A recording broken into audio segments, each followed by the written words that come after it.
So, a friend of mine suggested that I do a comedy series of videos on about making an album and what went into that process. Cookies are done. Isn't that always the way? Grr, I'll pull them out. So, how did I decide what to do? What was the process? What did I go through? So, I thought of 10 things, 10 different sections about making a comedy album, and I'm going to do a video about each of them. So, I'm going to do about 2 videos a week. This is the first one. And the first one is the question I get all the time, which is jokes. Which jokes do you decide to do? How do you decide to do them? And then, how did that even work? So, I was going to tell you guys how that works. I actually have my jokes in sets. You can look on my phone in my notes apps. So what I'll do before I go on stage is I'll make a list of jokes. And usually what a comedian does is they have one word that'll be that joke. So for example, for me, I have use force choke, and that's the joke I tell about Grayson, how I taught him how to force choke him as a discipline technique. Wetsuit is a joke about me trying to get in the wetsuit. Gecko, I know what that is right away. So I just have one word on my set list so I can know exactly which jokes are coming. And then I learned a really good trick from Louis Anderson who said, know where you're starting, know where you're going, and let the magic kind of happen in between. So for me, in a comedy show, I'll write the opening joke, and then I know what joke I'm going to close on. And then the middle can kind of meander around based on what the audience responds to, or if something happens, or wherever the spirit moves you.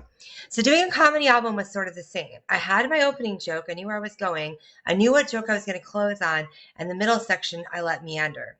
I don't know if I would advise you to do that because when I edited the album, it was really hard because every single show was different. And the segues I used between the jokes were really different because different things happened. So it wasn't like I was on this linear path. So if I had more of a left brain that said, we're starting here, we're going here, here, here, here, here, I think the editing would have been a lot easier. But instead, I have this total floopy brain that just sort of does random word association. And so the way that I did the shows to edit the album, they were all over the place. Transitions happened differently. I had already told one joke instead of another joke, which is a problem when you edit it because you have to make sure it sounds like you're telling them in order on the album. So if you ever decide to do that, I suggest that you figure out your order of jokes and do the same order every time you do the show. And then you can practice doing them in order and they can build on each other. And at the end, they can kind of loop back. So like I said, I have a list of jokes and I'll write up a new list every time I do a show. So here's one back here from 2016. Here's one from 2015. And it basically, all kinds of stuff in here, wetsuit, ice, and then I'll actually put in here, I don't even know what that is. Let me click on it. It's an Amazon link. I use my notes app on my phone for everything. I use it to think of ideas. Oh, it was a kitchen. I was going to get Grace to play kitchen. I could delete that probably out of my jokes. I don't know how that happened.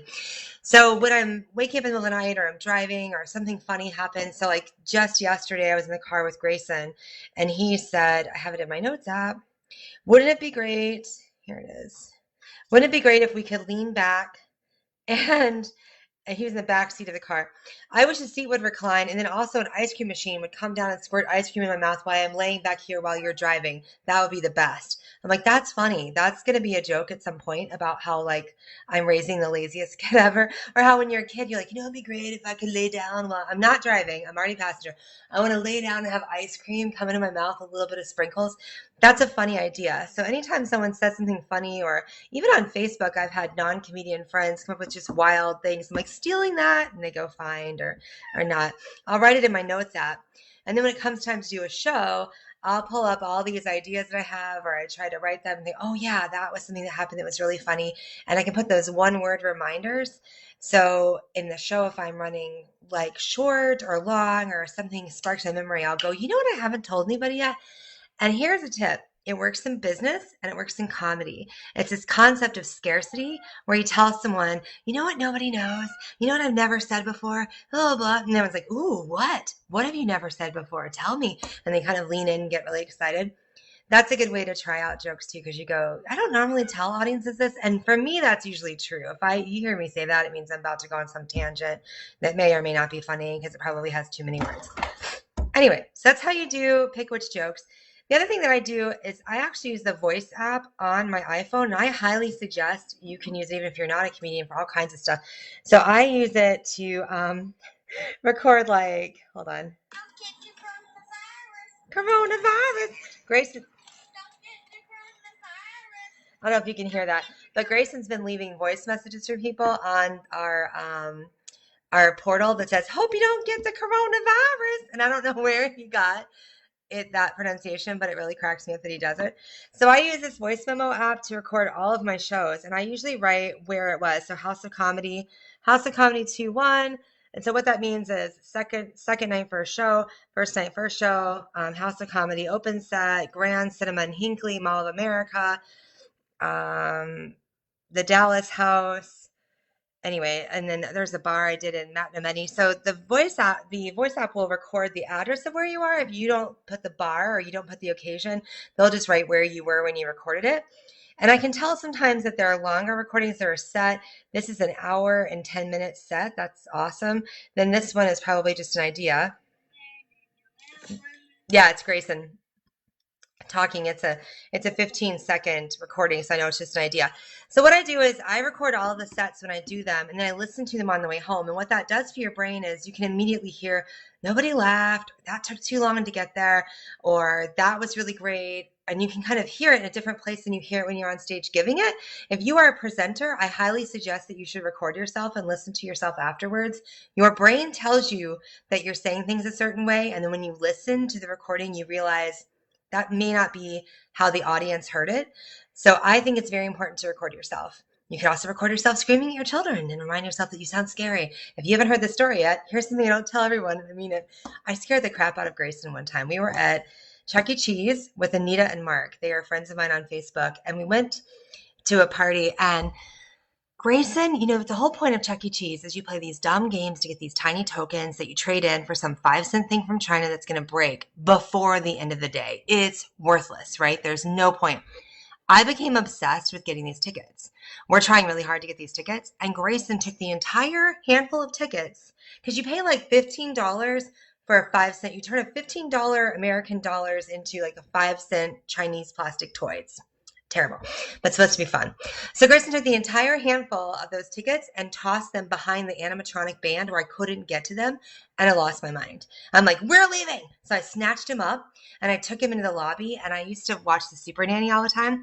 And so I got down and used a low authoritative tone and said, "This is not good behavior," right? Like that. He peed himself. I went straight over the low authoritative tone right into terrifying, and I terrified him. And I saw he wet his pants, and I'm like, "Oh, I'm a horrible mother. I'm so sorry." And he's like, "I'm an awful kid. I'm so sorry." And we left Chuck E. Cheese crying, and we haven't been back since. I'm great at parties. Super good. Point of the story is use the voice app. So I use the voice app to record when I'm talking, and then I listen to it again later. Hi, Coleman. And then I also prompt myself with my sets. So when it came time to decide what to put on the album, I looked at it and wrote down every single joke that I've ever told.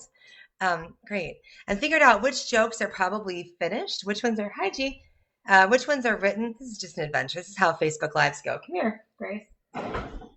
We have a cat and we have a child. Figuring out how Facebook Lives, there you go. So I wrote every joke I'd ever written and put it down and figured out like which ones do I think are done, which ones I think are finished. And then those guys I used as ones that I might want to put on the album. If I thought it was a joke that was new or wasn't done yet, and by done I mean that they usually have tags, segues, punchlines and stuff, that I thought let's just wait and do that on the next album. Let me go grab these cookies that were done 5 minutes ago. Hold on. Okay, they're good. We're good. Right, cookies are done. Cat. Okay, put him down. That's the international sign for put the cat down. What? So I wrote down all the jokes I'd ever done. This is a great video. And the ones that were done, and then I organized them into topics. So in this album, I talk about my family, Alabama, growing up in the South, and then a lot about having Grayson when he was just a baby. Do you like that joke I tell about the doctor pushing you? Yeah. What happened? You get real angry. I got real angry. Why? Because the doctor pushed you the wrong direction when you were being born. I was like, what? Grayson was hearing me edit the album and started going, they pushed me the wrong way. So, pop back up. He's an Indoraptor. That's a thumbs Dominus up. Rex. Of Dominus Rex. So I put them together in themes. These are the ones about the baby. These are the ones about my family. These are the ones about the South. And then thought I'll work through these themes when I do the album recording. And that's kind of what I tried to do. So I kind of came up with general themes. The guy that was the audio engineer for the album recording, oh, you guys wait, because there's an Indominus Rex is about to pop up in this video. Dang it, this does not work. Here, What open the the mouth. heck? Why does this mask I not don't work? know. Yeah, there you go. Okay, so the guy that was the audio engineer during the album recording was really great, and he encouraged me to stretch into doing stuff that maybe was sort of new and not necessarily the recorded bits, and that would be a great way to try. It is hot. The cookies on the plate are not hot.